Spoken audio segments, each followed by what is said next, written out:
నాకు బాగోదు, నా భర్తకి బాగోదు. అయితే నాకు ఇద్దరు కొడుకులు.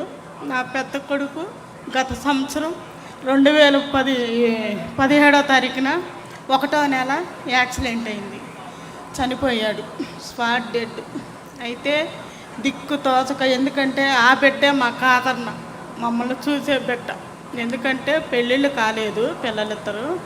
అయితే పెద్ద కొడుకు కాబట్టి వాళ్ళ నాన్నగారికి బాగోదు, నాకు బాగోదు అని ఆయనే బాధ్యత తీసుకొని 8 సంవత్సరాల నుంచి మా ఇద్దరికి బాగోకపోతే చూసుకుంటా ఉన్నాడు. అట్టాటి బిడ్డ కోల్పోయలేక దిక్కు తోసక ఏ సాయం లేక అన్యాయం అయిపోయి అల్లాడిపోతున్న సమయంలో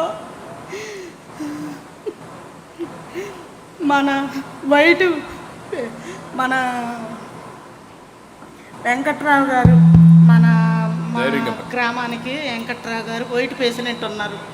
వైట్ పేషెంట్ గారు, తర్వాత కార్యకర్తలు మన బోదాల రమేష్ గారు, మరి పరిసిపోగు యమలు కార్యకర్తలు వచ్చి, అమ్మా నువ్వు ఇట్లా బాధపడుతున్నావంట, మన పార్టీ తరపున తెలిసింది, ఎందుకు బాధపడుతున్నావు, నీకే సాయం లేదని మేమున్నాము, మన చంద్రన్న ఉన్నాడు, లోకేష్ అన్న ఉన్నాడు, ఇట్లా సభ్యత్వం కట్టున్నావు, నీకు సభ్యత్వం వర్తించుద్ది, నీకు 5 లక్షలు వస్తాయమ్మా, నువ్వు 100 రూపాయలు కట్టి సభ్యత్వం చేసుకున్నారు కదమ్మా, మీరు ఎప్పటి నుంచో మన పార్టీలో ఉన్నారు కదమ్మా, అందుకని మీరు బాధపడొద్దు, నువ్వు ఏడవద్దమ్మా, నీ బిడ్డనైతే మేము తెచ్చించలేం, కానీ మేము చేతనైన సాయం అయితే చేస్తామని వాళ్ళు ముగ్గురు వచ్చి 10,000 రూపాయలు ఇచ్చి, తర్వాత బీమాకు పెట్టుకోమ్మా, లోకేష్ గారు చేస్తారు సాయం, బీమా ఇద్దని లోకేష్ బాబు గారు పెద్ద మనసు చేసుకొని ఆ బీమా 5 లక్షలు పెట్టబట్టి,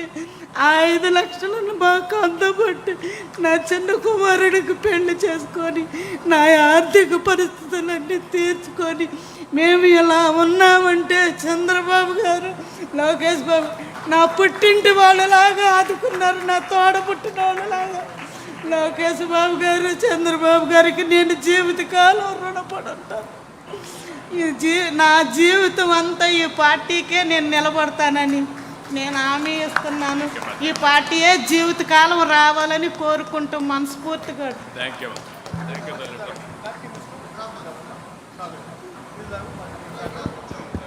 విశ్రాంతమ్మ గారికి ధన్యవాదాలు.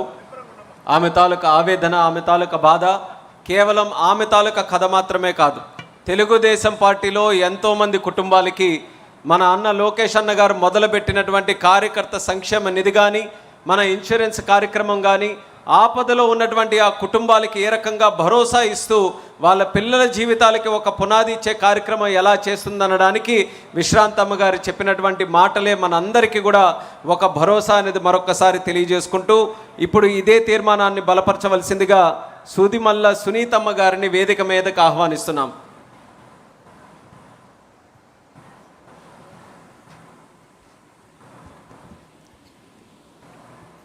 దైవ సమానులైన చంద్రబాబు నాయుడు గారికి నా నమస్కారాలు, అలాగే లోకేష్ బాబు గారికి నా హృదయపూర్వక నమస్కారాలు, సభను అలంకరించిన పెద్దలకి, మరి ఎదురుగా ఉన్న అందరికీ నమస్కారాలు. నేను ఒక గృహిణి. మరి నా బోత్ లెగ్స్ యాక్సిడెంట్ అయ్యి నేను 32 సంవత్సరాలకే నేను ఇంట్లోనే తప్ప బయట కూడా నడవలేను, ఆఖరికి ఆర్టీసీ బస్సు కూడా ఎక్కలేని స్థితిలో ఉన్నాను. నా భర్త నన్ను వివాహం చేసుకోకముందు నుంచి, తన ఓటు స్టార్ట్ అయిన దగ్గర నుంచి టీడీపీ పార్టీలో మరి తిరుగుతూ ఉండేవాడు. మా గ్రామం చిన్నది, 1000 పాపులేషన్ ఉంటుంది.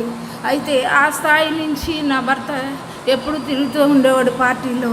మరి గ్రామ పార్టీ నాయకుడి దగ్గర నుంచి, మరి గ్రామ పార్టీ నాయకుడు, మరి అలాగే మండల పార్టీ అధ్యక్షుడిగాను, మరి అలాగే మరి పెద్దలు మరి కష్టపడినందుకు ప్రతిఫలం ఉంటుందని తదేకంగా మరి బాబు గారు చెప్తున్నట్లుగా మరి కష్టపడినందుకు నా భర్తకి మరి మండల పార్టీ అధ్యక్షుడిగా కాదు కానీ మళ్ళా మార్కెట్ యార్డ్ చైర్మన్గా కూడా ఇచ్చారు.